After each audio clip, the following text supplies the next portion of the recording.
You're listening to Arin It Out, a podcast that inspires everyday people to lead with purpose in their careers, communities, and callings. I'm Erin Patterson, TEDx speaker, leadership strategist, and culture architect. I'm passionate about helping people discover their strengths, develop their skills, and do meaningful and fulfilling work. Through honest conversations and real reflections, we'll explore what it truly takes to lead well, not just in the work that you do, but in who you become. Because it's not about the title you wear, it's about the stretch, the setbacks, and the silent wins along the way. Are you ready to grow, lead, and leave your mark? If so, let's begin.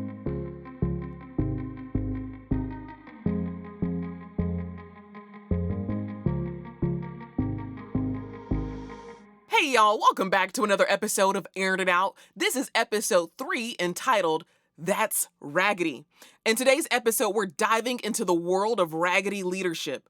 Now, I'm not talking about anybody that I currently work with, let's make that very clear, but I am talking about those leaders that we've all encountered at some point in our careers that have made us think to ourselves, man, that's Raggedy. Now, for each Raggedy behavior, I'll share a story, a real life example that has happened in my own personal life, but with fake names to protect the guilty, and then a solution about how you as a leader can do better and avoid falling into the same trap. Now, the first Raggedy behavior I would like to address today is this: getting jealous when your team or an employee is progressing. Getting jealous when your team or an employee is progressing. Now, I can recall a time that I was working with an individual, we'll call this person Taylor. Taylor was someone who was at a different stage of life than I was. I, at this point, was still fresh out of college, early in my career, kind of just full of possibilities, and that was my mindset and how I approach life. Now, Taylor was at a different point in life. Taylor had a couple of kids, but just at a different place in life than I actively was at the time. And I remember being excited about the opportunity to move to another state. I had already locked in a job. I had locked in an opportunity to be a youth pastor in this new state. And I was just thrilled about that opportunity. And one thing that I believe is so important for those of us who have gone through a little bit of life, have experienced something, is to really encourage people that are younger than us to pursue the dreams and desires that are in their heart. And for me, I believe that's what I wanted from Taylor. I wanted Taylor to say, wow, Arin, that is really amazing. I'm so glad you got this opportunity. Go ahead, be great, do your thing. However, I was not met with that. I was met with this anger and this resentment that was coming off in a way that I couldn't understand. Why am I getting this type of energy from this individual? One, that I don't really even know that well outside of a work context. And two, I'm just moving on to the next thing. And I thought that's what life was about, was you do one thing, you enjoy it while you enjoy it, and then you go on to the next thing.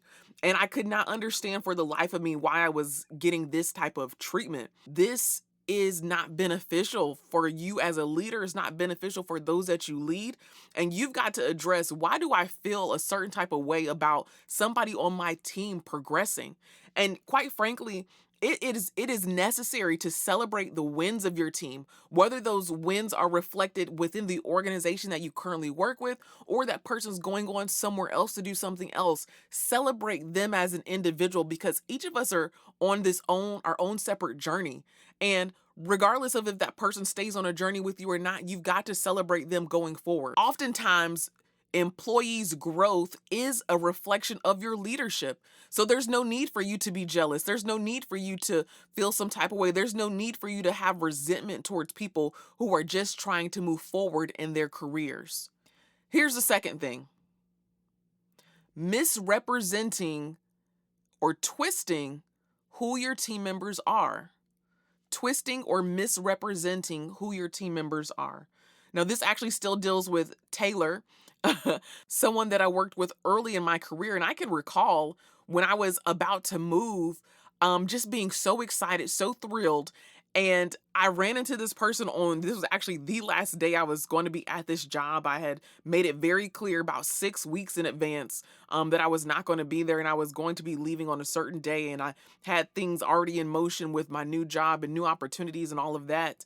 And I recall this person saying to me in the hallway, "You are so unprofessional." And at that stage and age of life, when I say that cut me deep, it cut me deep.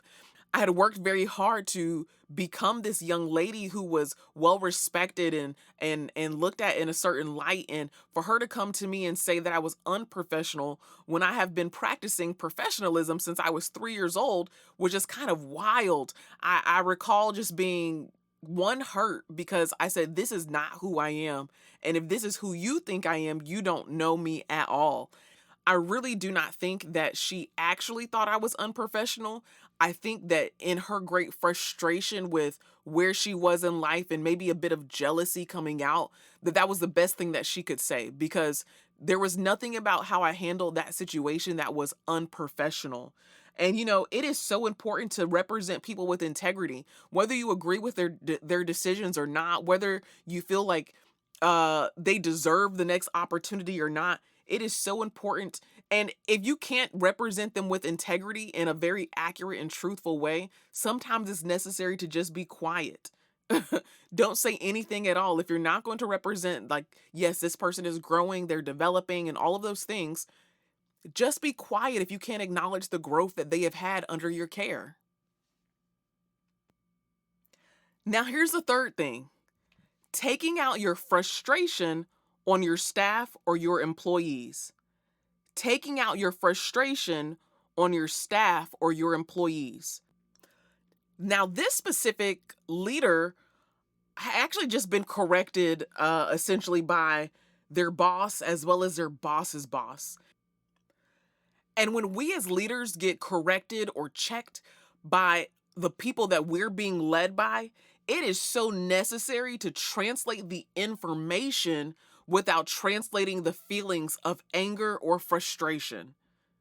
Did you hear that? Did you hear that? It is necessary for us as leaders to translate the information without translating the feelings of anger or frustration.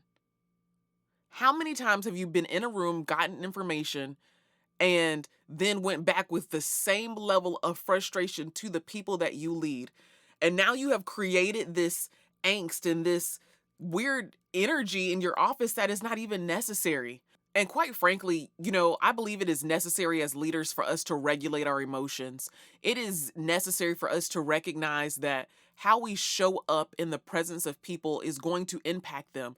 And sometimes there's positive impact and sometimes there's negative impact. But we have got to be in a place where we understand that, man, I'm feeling very emotional. I'm feeling lots of feelings about this. Let me sit on this for 24, 48, or 72 hours before I do anything with it. And here's the fourth thing: failing to communicate. How often does communication come up as an issue in everything work related? All the time. And as leaders, it is necessary for us to understand how to communicate effectively. I worked with an individual, we'll call this person Casey, who thought it was like a management super strength to withhold information. Like, this person would get information, and I think they thought that having information made them powerful, and if they shared that information it would make them weak. Like, they needed to be able to hold on to some form of power, and they did that by not communicating information. It was like, okay, I'm in this position, I'm this leader, and so I know that this is happening, that is happening, and this is happening. And instead of saying, hey team, here's what's going on, here's what's going on within our company, here's what you need to know so that you can be set up for success, this individual really took it to heart. Like, I have this information, and held on to it as if it was hidden treasure. And I can never understand that. And this was the individual who I told myself, if I do everything completely opposite of what they are doing, I will be a successful leader. And Brene Brown, who was one of my favorite leadership enthusiasts, we could say, She has a simple phrase that just simply says, clear is kind.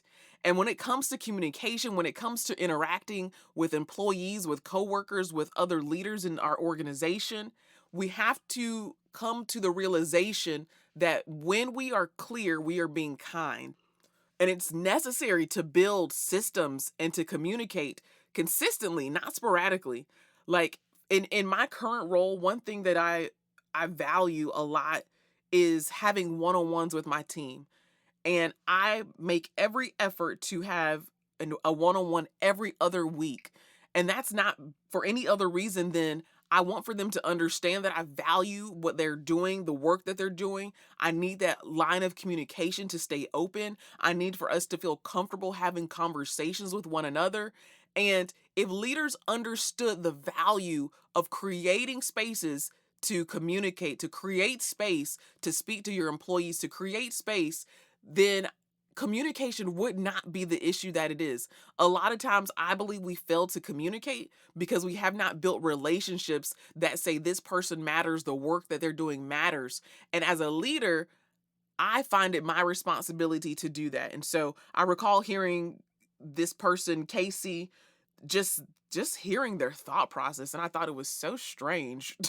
Quite frankly, I thought it was so strange. But one thing that I learned from that is I've got to take every effort to communicate with my team. There shouldn't be anything that my team has is uncertain about where I stand on. They shouldn't be uncertain about how I feel about their professional development. They shouldn't be uncertain about how I feel regarding certain just things that relate to the job that we are doing collectively. And communication allows for clarity. And I'll also say this as it relates to communication. Oftentimes we fail not from bad intentions. Most people who are not communicating effectively don't wake up in the morning and say, today I'm going to be a terrible communicator. That's not how it works. Most people fail because they lack planning or they don't have good systems in place to help them communicate. And, withholding information from your team, it doesn't make you a better leader. Give your people what they need to be successful in their roles. Here's the fifth thing: not leading by example. Not leading by example. Now, this is probably my favorite one, and I have to be careful about this. This is also dealing with Casey, who was not a great communicator. But this individual, my goodness, this individual participated in some ridiculous activities in the name of, in the space of them being a leader. We had clients for this particular company that I worked for, and this leader would purchase illegal substances from our clients. Now, these are people that you have to enforce policies with, enforce rules with, and that's what you're doing from 9 to 5. But then after 5 o'clock, you're going to these same people and thinking that they're going to now listen to you when you're coming to them to buy illegal substances. When I say I could not, and I still cannot to this day understand how this person thought that was okay. Not only that, I recall having one of my clients come in, and this person said to one of my personal clients, essentially, that their paperwork looked shady. And they said this to the client. And when I say, and this was an environment where, I worked really hard to build relationships with my clients. One, because I genuinely like people. I truly enjoy meeting people and getting to know them. The second reason is because every client that came in the door was an opportunity for me to get to a better place financially.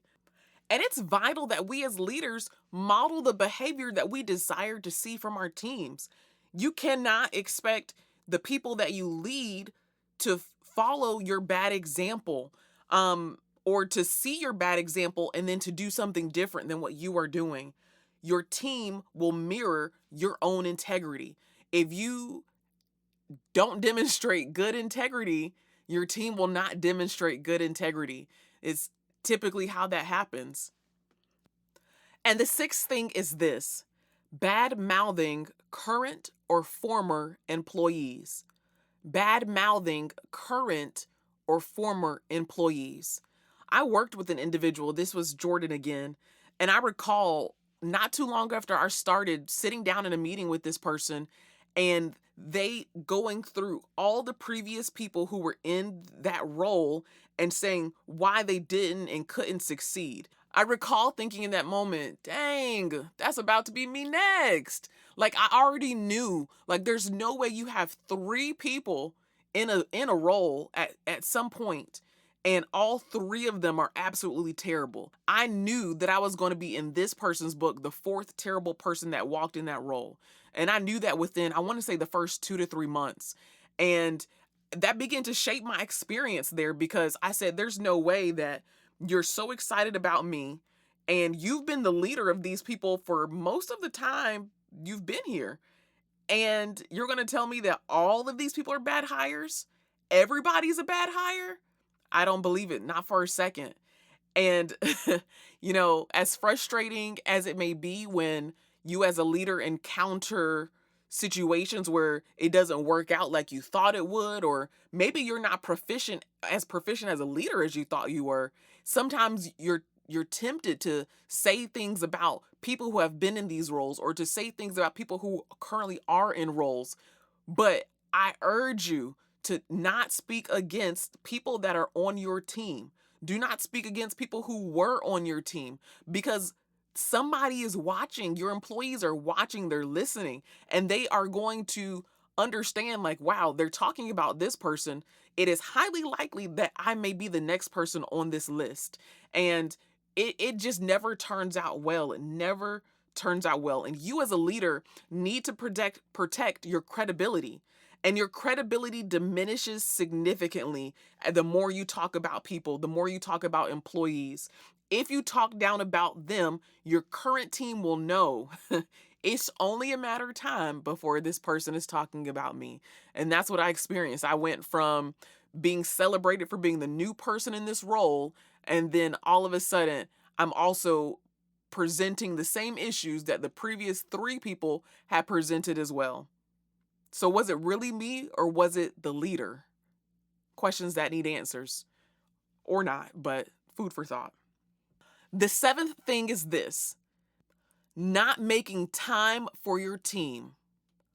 Not making time for your team. Now, this goes back to Jordan. Jordan is the same individual who talked about employees. Jordan is the same individual who took their frustration out on employees. So it's not so much of a surprise that this individual also did not make time for employees. I recall having a very clear onboarding plan for the first 60, maybe 90 days. And then after that, when I say I didn't see this person, uh, I saw this person very infrequently over the next couple of months. The next time I saw this person, and I kid you not, this is not a joke. This is the truth. The next time I saw this person was when they needed to take their frustration out on me, and somehow I ended up on a PIP. What? What? At some point in the future, I'll definitely share more about that story, but that's all I'm going to say about it today. But, when I think about leaders being available, leaders have to be present. You've got to show up. You've got to be seen. You've got to be in a space where you can listen and see and guide your staff and your employees because that is literally your role. That's literally your responsibility. So leaders that do not make time for their teams, leaders that are not present for their teams, leaders that do not guide their teams, man, that is not good leadership. And quite frankly, in a lot of cases, it could be raggedy.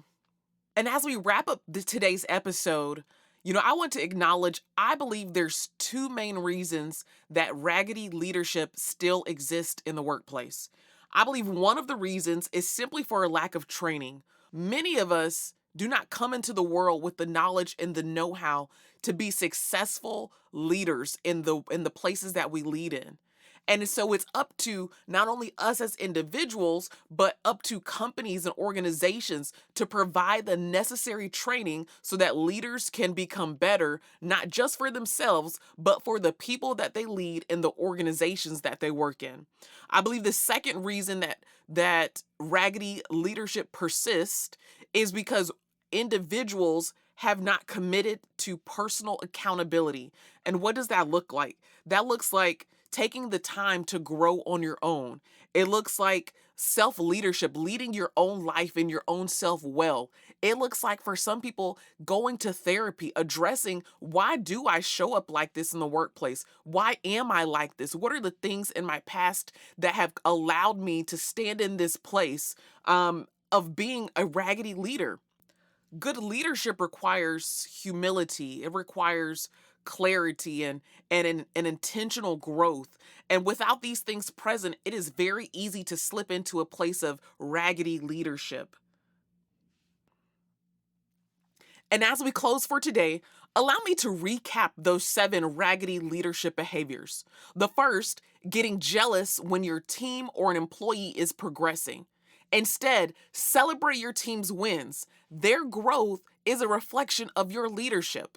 The second, misrepresenting or twisting who your team members are. Instead, be sure to represent your people with integrity. If you don't advocate for them, why should they follow you? The third, taking your frustration out on your staff or your employees. Instead, be sure to translate the information, not the frustration. Emotional regulation is necessary for quality leadership. The fourth is failing to communicate. Instead, remember this: clear is kind. Build systems to communicate consistently and not sporadically. The fifth is not leading by example. Instead, you have to model the standards you want to see. Your team will mirror your integrity. Number 6, bad mouthing current or former employees. Instead, you need to protect your credibility. If you talk down about them, your current team knows it's only a matter of time before you talk bad about them as well. And the final and 7th one is not making time for your team. Instead, understand this: leadership requires your presence, it requires you to listen, it requires you to guide, and you have to show up to do those things. We've all had raggedy leaders, and if we're honest, we've all had raggedy moments too. What is one raggedy behavior you've caught yourself practicing, and what is going to be your solution for it? What is something that you have seen in yourself that you know you need to address, you need to fix? It could be any of these 7 things we talked about today, or other things that you recognize, wow, this is actually a little bit raggedy. I want you to consider what's one solution you can do to address that raggedy behavior within yourself. And if today's episode resonated with you at all, even just a little bit, please be sure to share this episode with a friend, subscribe on Apple Podcasts, Spotify, or YouTube, and be sure to leave a review. It helps more people join the conversation and maybe even save a few teams from some raggedy leadership. Next week on Arin It Out, we're diving into one of my favorite leadership resources. It's Gallup's It's the Manager. This book highlights how managers make or break employee engagement. We'll unpack both the good and the bad behaviors that leaders bring into organizations. If you've ever wondered why people say employees don't quit jobs, they quit managers, this is the episode that you don't want to miss. Thanks for joining me today for Arin It Out. I can't wait to see you next time.